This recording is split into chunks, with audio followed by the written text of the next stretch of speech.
What is going on, everybody? This is Anthony Clauditis coming at you with your 1 Under 10, where I will share with you one truth in under 10 minutes. Stay tuned.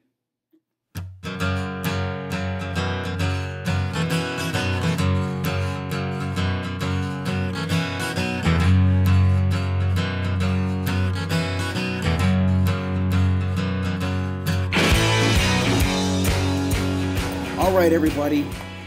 My one truth for today is something simple, talking about the importance of relationships. Everybody knows how important relationships are in people's lives. That's the glue that holds our society together. Leadership, it's reciprocal. Whether you're a leader, a manager, a parent, whatever it is, you can't lead anything without being connected to others. So I don't think leadership is a position, and I don't think leadership is a skill, although you do have to have skill to be a leader. But if you do not have relationship skills, you're going to be in trouble. I'm going to let you listen to a clip by a man named Inky Johnson. I know that's kind of a funny name, but he gives a very powerful speech that I want you to listen to. It takes about 2 minutes. But in it, he says this: nobody cares how much you know until they know how much you care. Like, I firmly believe in everything that we do in life, the X factor is people. Like, in everything we do, the X factor is people, no matter how smart, brilliant, talented, skillful, the skill set that an individual possesses, the X factor is people, relationships. Like, it reminds me of a story about a father and a son that attended a conference, and the father was trying to find a babysitter, and he couldn't, and so he had to take his son with him. And so the son left the conference. He was inspired, heard this lady speak, lit him on fire. The son got home that night. He went into his father's room. He said, "Dad, man, I really enjoyed that." He said, "Man, can you help me get a job?" Father said, "Sure, what do you want to do, son?" He said, "I want to work at the local grocery store." So that should be easy. He said, "What do you want to do?" He said, "I want to bag groceries." He said, "No problem." Father goes up to the store. "Hey, man, this is my son. Can he get a job bagging groceries?" "Sure, no problem." Got the kid a job. He's bagging groceries 2 weeks in. Kid comes home. He's loving it. He says to his father, "Dad, I'm really loving what I'm doing." He said, "But I want to do something to make a deeper impact." Father said, "Well, son, when you bag their groceries, just wave at them, tell them have a good day. That should work." Son said, "No, I want to do something to make a deeper impact." He said, "What do you have in mind?" He said, "I was thinking I want to get some note cards done, and I want to start putting note cards in the people's bag. Can you help me make copies?" Dad says, "Sure, man, I got your back." Son starts doing it. One day the manager comes into the store. He goes upstairs to the team members.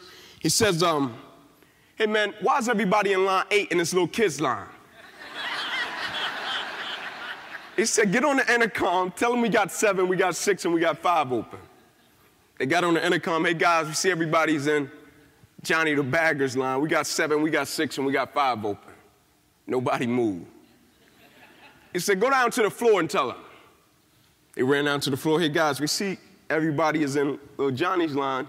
But y'all know we got 7, 6, 5 open." The people responded. They said, "We know." They said, "We want to stay in little Johnny's line. I want to get this little word of the day." I said it got so crazy, people started coming in the store and didn't even need groceries. They would come in and get a loaf of bread and be in line on the phone like, "Man, y'all got to come here, get this little note card from this kid. Like, it makes all the difference." But the thing that blew my mind was, here you had a kid that drove business to an institution, and it wasn't based upon a business strategy.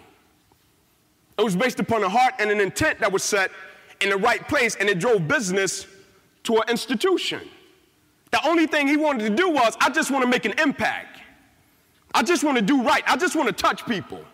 Like, it's kind of like that quote by Maya Angelou that says, "Nobody cares how much you know until they know how much you care." And most of the time when you meet most people, what do they want to do? What's the first thing they want to do? They want to tell you who they know, how much they know, and we live in a world to where people don't care how much you know until they know how much you care. It's kind of like when people get the opportunity to do things, and when they do it, it's a lot of people that look at people and look at situations and look at things as just a number. right? It reminded me I was on a plane to Dallas to a speaking engagement, and I'm sitting there and I'm dozing in and out in my seat, and a lady comes to me and shakes me and says, "Mr. Johnson, I am a physician. I really need to switch seats with you. There's something going on." I said, "Yes, ma'am, where's your seat?" She pointed me to it. I went back, and as I'm taking my seat, the pilot comes over the intercom and says, "I'm sure you guys are aware of what's going on." I'm like, man, are we about to go down? Like, this shit just tricked me. Like, that's cold-blooded. And then he follows it up with, "It's a gentleman having a heart attack." I looked up, I could see it clear as day. Everybody on the plane was like, whoa. A couple of minutes later, he says, "We have to make an emergency landing." Half of the people was like, "Cool, let's do it." Then you had a few like, man, I really need to get to Dallas, man. I got some things I got to be doing. And I'm sitting there, and I'm like, man, I get it. I'm like, people probably been away from their children. People probably got deals to close. People probably got to be on stage. Like, I got it. People probably sacrifice time. I totally got it. But I said to myself, is that what we've gotten to where a destination has become more important in human life? Not Dallas. Goals, dreams, aspirations has become more important than human life. Not Dallas. Like ambition to the point to where a person has become so ambitious that they're blinded by their own ambition. Not Dallas. To the point to where I tell people all the time, be careful when you're reaching for the stars that everybody you love don't get burned up by the heat. Be careful. Because what good is it for an individual to become a public success and they crush it, but behind closed doors they're a private failure? What good is it for somebody to gain the whole world, but yet lose their own soul in the process? What good is it? Really powerful word. Look, leadership may be about a position. It might be about titles. But I'm going to tell you one thing. First and foremost, leadership is about connecting with others. It's an encounter with other people. It's about making other people feel important. It's about investing your life in other people. When you're a great leader, you don't put yourself in the center. You find a way to put other people in the center. I'll leave you with this. Ecclesiastes 4:12.